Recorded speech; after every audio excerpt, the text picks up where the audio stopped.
اگر کوئی عورت ہے اس کے ایام ماہواری آ چکے ہیں، ماہواری کے ایام آئے ہیں، تو پھر وہ کیا کرے گی کہ وہ جب پاک ہوگی اس کے بعد جہاں اس نے چھوڑے تھے وہیں سے شروع کرے گی، اس کو دوبارہ سرے سے شروع کرنے کی ضرورت نہیں ہے۔ مفتی عثمانی کے بیانات اور شرعی سوالات و جوابات کو لائک، شیئر اور سبسکرائب کرنا نہ بھولیں۔ اگر کوئی آدمی جان بوجھ کے روزہ توڑے، جان بوجھ کے کوئی آدمی روزہ توڑے گا تو اس کا کفارہ کیا ہے؟ دیکھیں، رمضان المبارک کا جو روزہ ہے اس کی بڑی اہمیت ہے۔ اگر کوئی آدمی جان بوجھ کے روزہ چھوڑے گا، یعنی روزہ توڑے گا بغیر کسی شرعی عذر کے، تو ایک غلام آزاد اسے کرنا پڑے گا۔ ظاہر آج کے دور میں تو غلام ہے ہی نہیں، تو پھر اگر اس کو وہ چیز اویلیبل نہیں ہے تو نمبر 2 وہ 60 دن یعنی 2 مہینے مسلسل روزے رکھے گا۔ اور ایسا نہیں ہے کہ وہ ایک دن چھوڑے پھر 2 دن اپنی مرضی سے رکھ لے، پھر اگلے مہینے میں 2، بلکہ لگاتار رکھنے ضروری ہیں۔ اگر اس نے کسی وجہ سے، کسی بیماری کی وجہ سے بیچ میں چھوڑ دیے، اب دوبارہ شروع ہوں گے۔ یہ دیکھیے کہ رمضان المبارک کا جو روزہ ہے جان بوجھ کے توڑنے کا نقصان، یہ 2 مہینے رکھے گا بھی تب بھی اس کا ثواب اس کے مقابلے میں نہیں جائے گا۔ اگر بیچ میں اگر کوئی عورت ہے اس کے ایام ماہواری آ چکے ہیں، ماہواری کے ایام آئے ہیں، تو پھر وہ کیا کرے گی کہ وہ جب پاک ہوگی اس کے بعد جہاں اس نے چھوڑے تھے وہیں سے شروع کرے گی، اس کو دوبارہ سرے سے شروع کرنے کی ضرورت نہیں ہے۔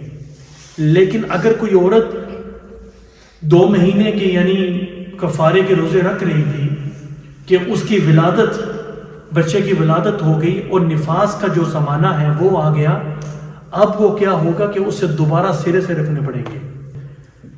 اور اسی ضمن میں میں یہ بیان کرتا چلوں کہ یہ بہت سارے لوگ یہ بھی سوال کرتے ہیں کہ اگر میاں زبردستی کرے عورت کے ساتھ مباشرت کرنے میں، اس نے روزہ رکھا ہوا ہے دونوں نے، اور وہ اسے زبردستی جو ہے وہ مباشرت کرنے پہ مجبور کرے، تو اس صورت کے اندر کفارہ عورت پہ آئے گا یہ نہیں۔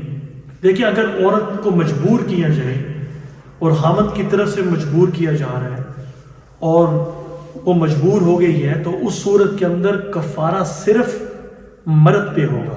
لیکن اگر اس کی مرضی بھی شامل ہے عورت کی، تو اس صورت کے اندر دونوں پہ الگ الگ جو ہے وہ کفارہ ہوگا۔ اسی ضمن میں ایک مسئلہ یہ بھی سن لیں کہ اگر ایک ہی رمضان، مثال کے طور پہ 2023 کا یہ رمضان، اللہ معاف فرمائے، اگر کسی آدمی نے 2-3 روزے جان بوجھ کے توڑے ہیں، کسی بھی طریقے سے جان بوجھ کے کھایا پیا مباشرت کی، اب بھی اس نے کفارہ دیا نہیں ہے، ایک روزہ جان کے توڑا ابھی کفارہ نہیں دیا، کہ دوسرا بھی اس نے جان بوجھ کے توڑ دیا، یا تیسرا، اب کیا ہوگا؟ اسے ایک ہی کفارہ دینا پڑے گا۔ لیکن اگر پچھلے رمضان میں 2022 میں، 21 میں، 19، 18، 17 میں اگر اس نے کسی میں جان بوجھ کے توڑا تھا تو اس کے کفارے علیحدہ ہوں گے۔ لیکن ایک ہی رمضان کے اگر 2-3 روزے جان بوجھ کے چھوڑے ہیں تو کفارہ ادا نہیں کیا، تو اس صورت کے اندر کفارہ ایک ہی ہوگا۔ اگلا سوال یہ تھا ان کا کہ اگر کوئی آدمی 2 مہینے کے روزے نہیں رکھ سکتا تو پھر اس کے لیے ضروری ہے کہ وہ 60 مسکینوں کو کھانا کھلائے، جو صدقۃ الفطر کی مقدار ہوتی ہے، یا وہ دے دے ہر ایک یعنی مسکین کو ایک دن صدقۃ الفطر، ایک دن کا صدقۃ الفطر کی مقدار میں وہ اماؤنٹ دے دے، یا غلہ دے دے، 1.25 کلو گندم جو ہے وہ دے سکتا ہے۔ اگر وہ نہیں ہے تو وہ صدقۃ الفطر کا جو ریٹ ہے وہ ایک دن کے حساب سے دے دے، لیکن 60 مسکینوں کو اسے دینا پڑے گا. لیکن یہ یاد رکھیں کہ اگر مثال کے طور پہ ایک آدمی نے اکٹھا 60 دن کا ایک بندے کو دے دیا، اس کا مطلب یہ ہوا کہ اس آدمی کا ایک دن کا فدیہ ہوا ہے، 60 مسکینوں کو کھانا نہیں کھلایا گیا. ایک دن میں ایک راشن دیا جا سکتا ہے بس. آپ یکمشت نہیں دے سکتے ایک بندے کو. اگر آپ نے ایک بندے کو کھلانا ہے، غریب کو جس کو زکوٰۃ لگتی ہے، آپ نے اس کو کھلانا ہے، تو ہر روز صدقۃ الفطر کے مقدار میں آپ اس کو پیسے دے سکتے ہیں، غلہ دے سکتے ہیں، یا اسے آپ کھانا کھلائیں صبح شام کا. اور کھانا جو آپ نے کھلانا ہے وہ اس طرح کھلانا ہے کہ وہ پیٹ بھر کے کھا لے.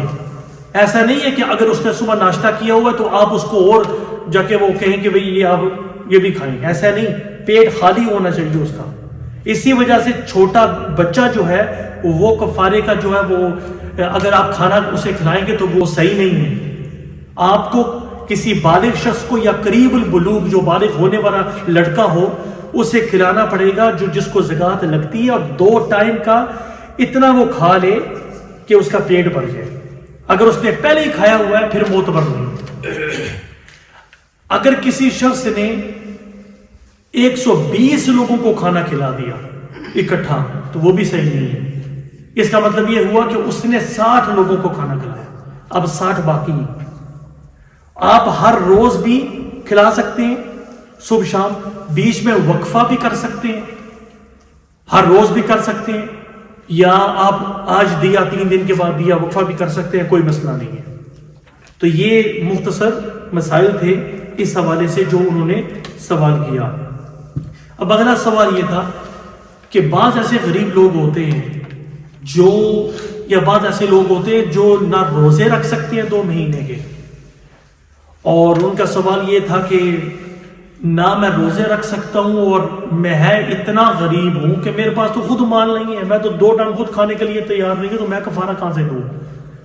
پھر ایسے شخص کے لیے یہ ہے کہ وہ انتظار کرے کہ اللہ تعالیٰ مالداری اسے دے دے تو پھر وہ ادا کر دے، اور ساتھ ساتھ وہ استغفار کرتا رہے. ایسے شخص کے لیے یہ حکم ہے.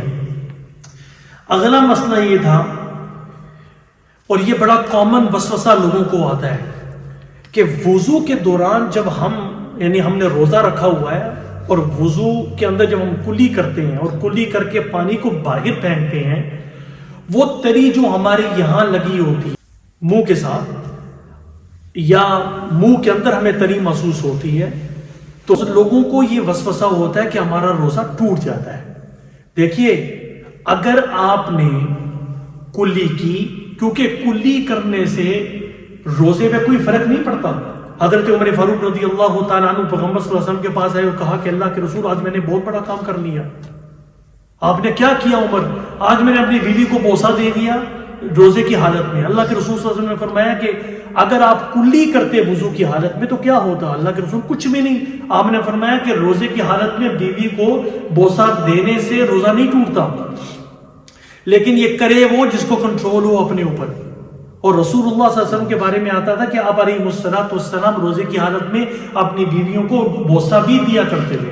لیکن ظاہر ہے کہ ان کا اتنا کنٹرول بھی تھا.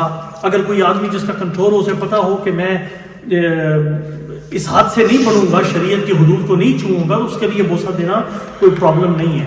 تو اگر وہ کلی کر کے اس پانی کو باہر پھینک دیتا ہے تو وہ جو تری ہے وہ تھوک ہی سمجھا جائے گا.